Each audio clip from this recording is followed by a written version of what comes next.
And welcome to another edition of the Nerdy Agent Podcast. I'm your host, Luke Pedersen, with my brothers and fellow nerds, AJ and Josh, here. It's been a while since we've been on.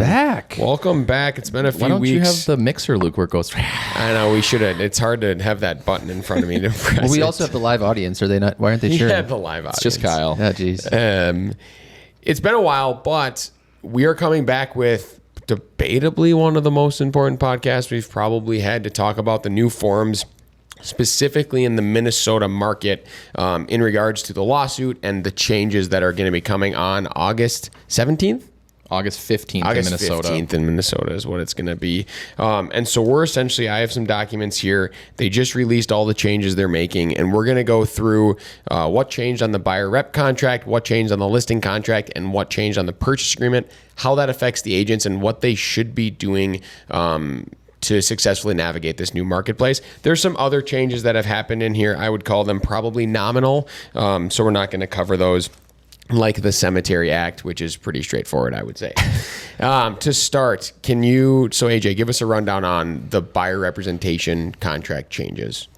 Well, so the only real change on that contract is that the buyer's agent the buyer's broker can only earn up to the amount that's listed in that contract. So I know, at least in Minnesota, a lot of folks normally fill out how much is the agent making, and then they just put zero in there because that's from the buyer to the buyer's broker, knowing that there's going to be a co-opted commission on the MLS listed as compensation. So since that field is disappearing, now agents are going to be setting their buyer broker fee up front in that contract, and they can only earn up to that amount. That's all that's really changing in that buyer representation contract. Really important note on the buyer rep contract as well. If you don't know this, I don't want to throw anybody under the bus, but wherever you're at currently isn't good enough, and you should be switching either to a new brokerage or team. But you will need to have one of these signed as well before touring a house. So you're going to have this conversation up front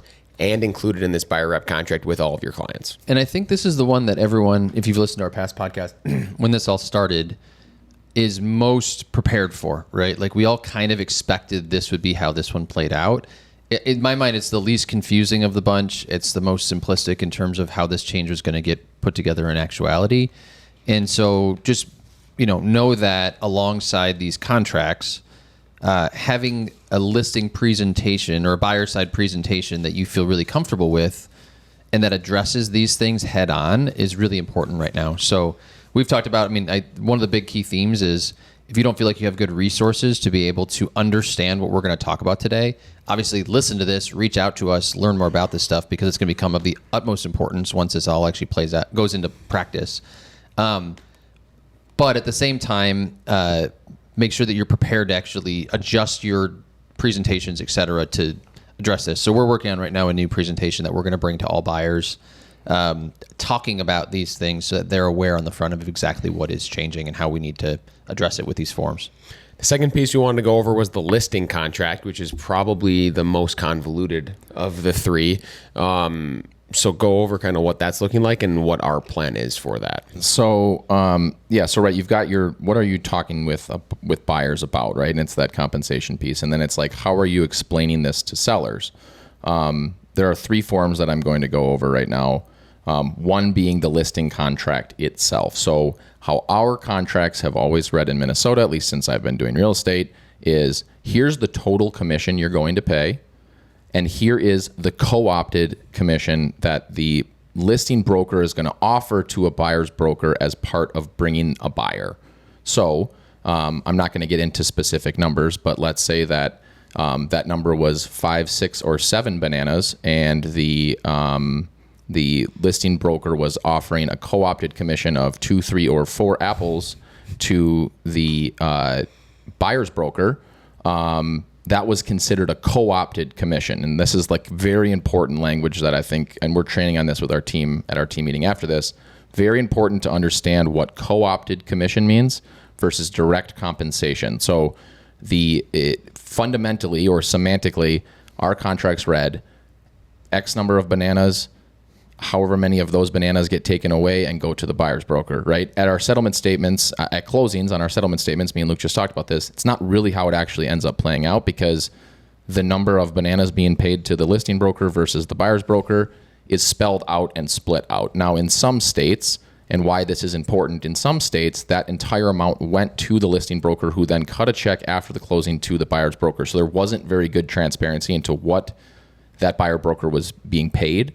Whereas on ours, there's a lot of disclosure and transparency, and it's all over the settlement statement, right? Did the seller in that case usually, or the seller's agent usually give up like the browned bananas or Yeah, the like right, overly the bad ripe ones. bananas? This is a Tom They kept Ferry all the thing. good He always bananas? uses bananas It and depends apples. on if the buyer's broker wanted to make banana bread or eat the bananas That's a good for point. breakfast. It's Yeah. a big difference. Exactly, right? Yeah. So the key here is sellers still can pay the buyer's broker. Our brokerage is taking the stance that listing brokers cannot pay the buyer's broker.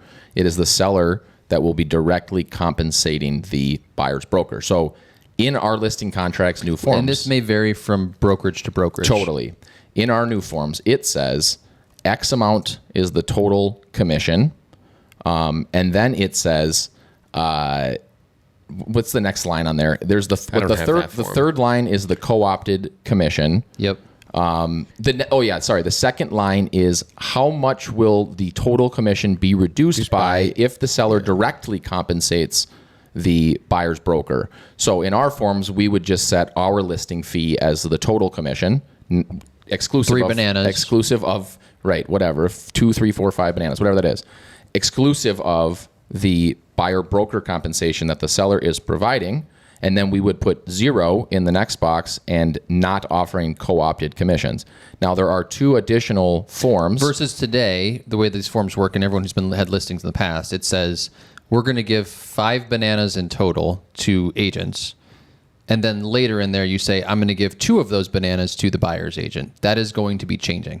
Right. Just to be clear. Exactly. So, Specifically on our forms because of what EXP wants to do. which is what I thought would happen all along, is like, here's the listing the most broker's sense. fee, Instead, and here's here's what the the buyer buyer broker fee might be, right? directly So, from the seller. Correct. So Exactly. that will read now in that scenario, that will read 3 bananas.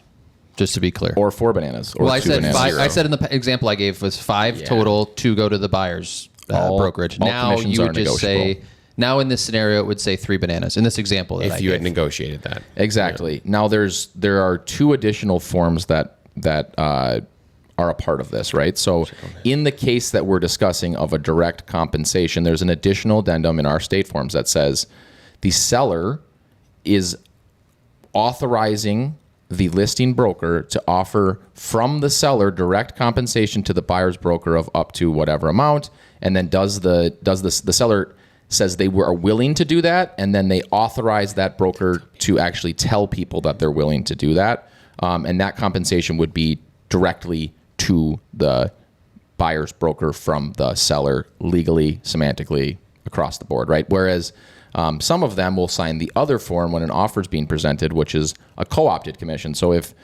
they had, in Josh's example, 5 bananas and 2 of the bananas were going to go to the buyer's broker as a co-opted commission, there's a form to submit with the purchase agreement that spells out what that number is. Does the first additional form that states it's directly from the sellers, is that going to be submitted with an offer, or is that going to be submitted with a listing contract? That will not be submitted with an offer, and that's because I'll get into this next thing, which is the purchase agreement. So that's going to be a part of the listing contract. Correct. It will be an addendum to the listing contract. listing contract. The purchase agreement, Which is the however, last piece. has jammed this seller's direct compensation to buyer's broker on the bottom of page 8, which me and my buddy, page 9. Me and my buddy were talking about is insane. I can't, like, they wanted this to be more transparent. That thing should be on the Just first page. hidden on 405 But line. that's where it is. It's slammed in there on line 405. And what it says is what's going to be the most confusing for everybody, especially if the listing agent is offering a co-opted Do you commission. want me to read it? Sure, yeah. Seller's contribution to buyer's broker's compensation. Seller agrees to pay buyer's broker's compensation at closing blank % of the selling price or blank dollars, which is in addition to any seller's contributions, to buyer's closing costs paid at closing. This amount is in addition to the listing broker's offer of cooperating compensation, if any. So that's where it gets super confusing, because in the first case that we were talking about with our brokerage, where we're not technically offering the listing broker to buyer broker co-opted cooperating compensation, It does not affect us. the additional amount is zero, right? Because that's what our contract says. Yep. Now, there's an additional form that you can submit with the purchase agreement that I talked about that says cooperating compensation listing broker to buyer broker. Now, we're not going to have that because our sellers, if they are offering buyer broker compensation, are going to that's going to be written into the contract on line 406 percent or dollar amount. So if the scary part is, let's say you're at ABC Realty and you're, to Josh's point, getting 5 bananas as the listing broker and co-opting 2 bananas to the buyer's broker.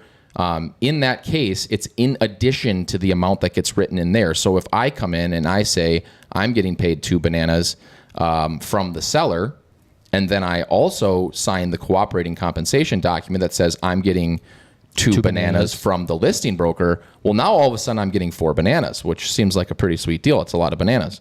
So that's where it's going to get super weird, is you're going to have to know as the buyer's agent if the seller is offering direct compensation or if the listing broker is offering cooperating compensation, because they're 2 different things. And how because of the new rules on transparency, how is that going to be communicated, do you think, in this new world?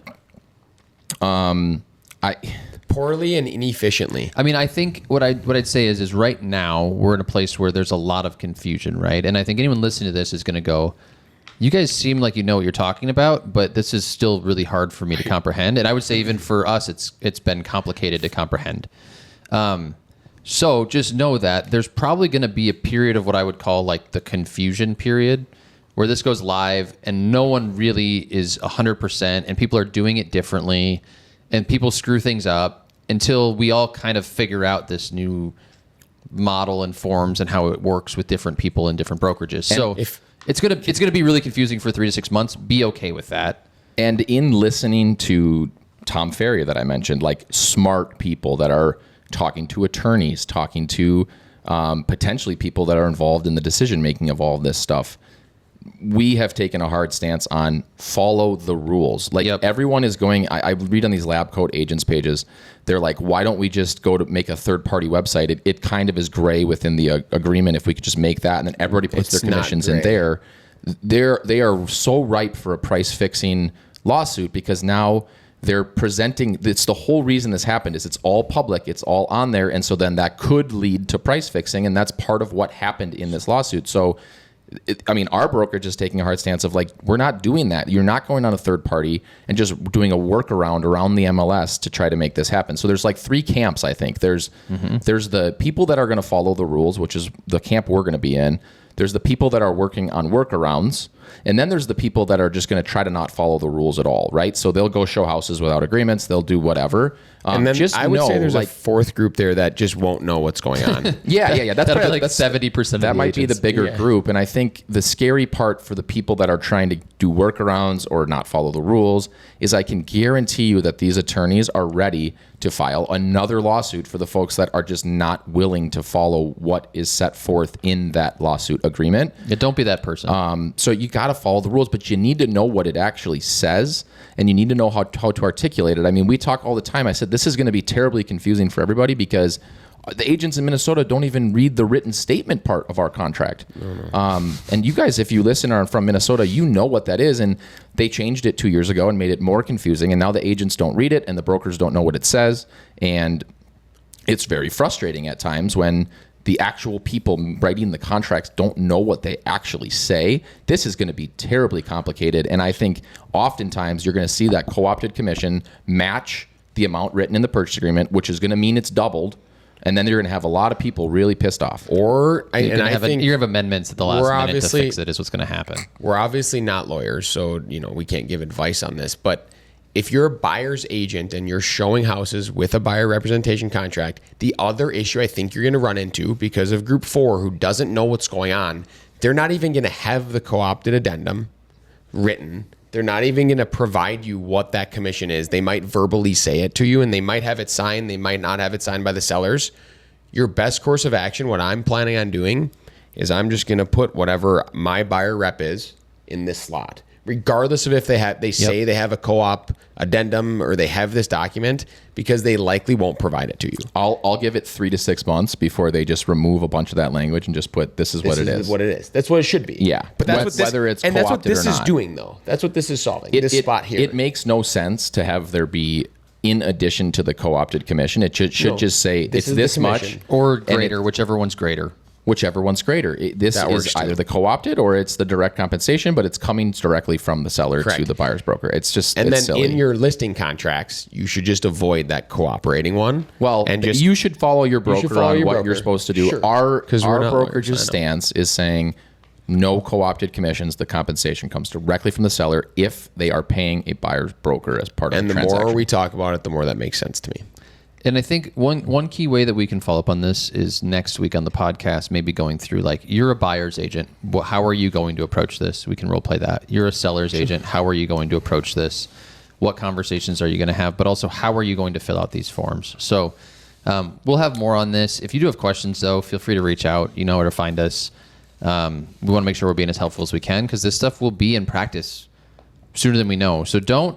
We've said this from the start with this whole thing. Don't just stick your head in the sand and be like, it's going to be okay. I'll figure it out later. Like, you should be working on this right now or around people who know what's going on. So feel free to reach out anytime, and thanks for the time today. It's time to read the contracts, understand what's in here. If the people that you're with are not teaching you this stuff, just reach out and you can join our team next week. We'd love to have you. That's all we have this week on the Nerdy Agent Podcast. And as always, remember, be better.